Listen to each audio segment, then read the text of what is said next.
Kaç yaşındalar? 6 yaşına girdiler mi? Hem 6'ya girecek, henüz de 4,5. İkisini gösteremez. İçine bakacağım. Şöyle kandırmayayım.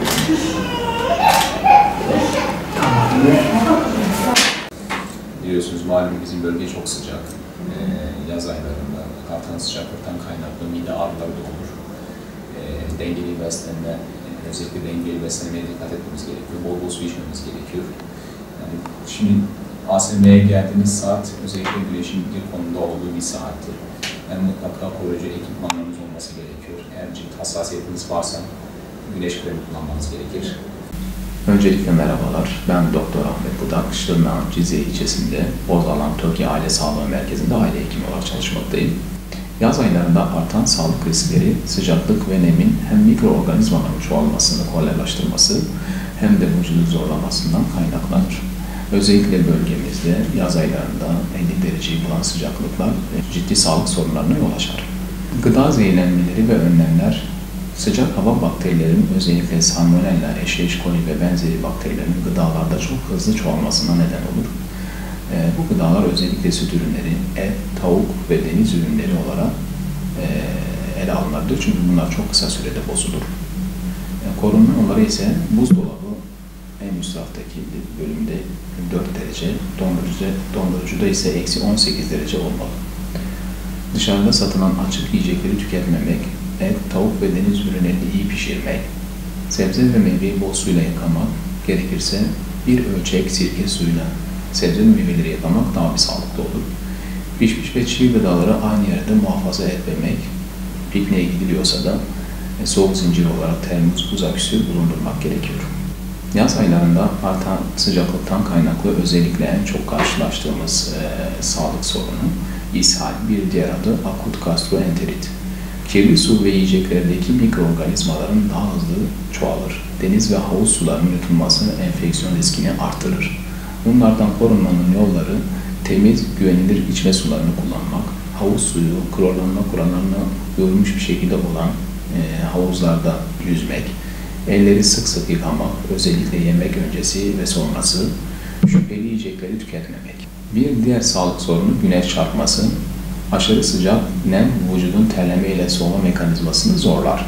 Özellikle öğle saatlerinde ısı yükü çok yükselir. Bunlardan korunmanın yolları güneşin dik konumunda olduğu zamanlarda dışarıya çıkmaktan kaçınmak. Bu saat 11 ile 4 arasında oluşur.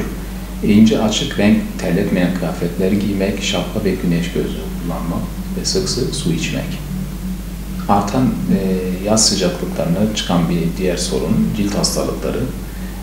Güneş ışınları cilt yanıkları, leke ve alerjiye yol açar. Terleme, mantar ve pişik riskini artırır.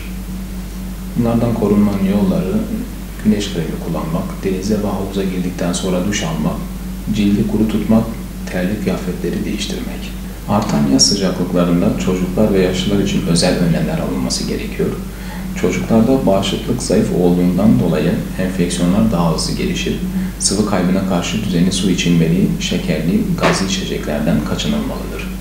Yaşlı bireylerde ise susama hissi azaldığı için dehidratasyon fark edilmeyebilir. Yani vücuttaki sıvı kaybı fark edilmeyebilir. İlaç kullananlar sıcak çarpmasına daha yatkındır. Gölge ve serin ortamda tutulmalı.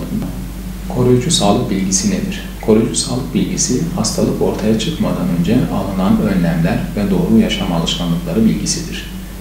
Bilinçli olmak, risklerin farkında olmak, hijyen, el yıkama, temiz gıda tüketmek, beslenme ise doğru ve dengeli beslenmek, çevre düzeni, temiz su, gölge alanları, hijyenik yaşam alanını sağlamak, düzenli kontrol ise özellikle risk grubunda olan bireylerin, işte çocuklar ve yaşlıların rutin sağlık kontrolünden geçmesi gerekiyor.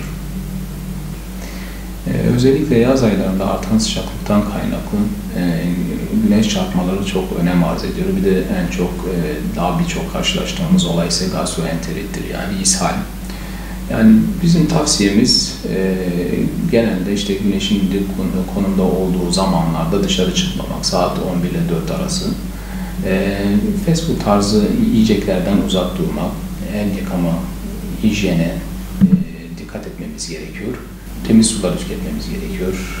Sosyal aktivite olarak da eğer havuza giriyorsak mutlaka havuza girmeden önce duş almamız gerekiyor ve temiz olduğundan emin olmamız gerekir. Yaz aylarında artan sıcaklığa karşın alınabilecek en büyük önlem özellikle bölgemiz 50 dereceyi bulduğu için yaşlılarımız ve çocuk bireylerimizin saat 11 ile 4 arasında dışarı çıkması daha bir önem arz eder. Özellikle gebe kadınların da buna dikkat etmesi gerekiyor. Bol bol su tüketmemiz gerekiyor. Daha bir serin olan zamanlarda dışarı çıkmak daha bir faydalı olur.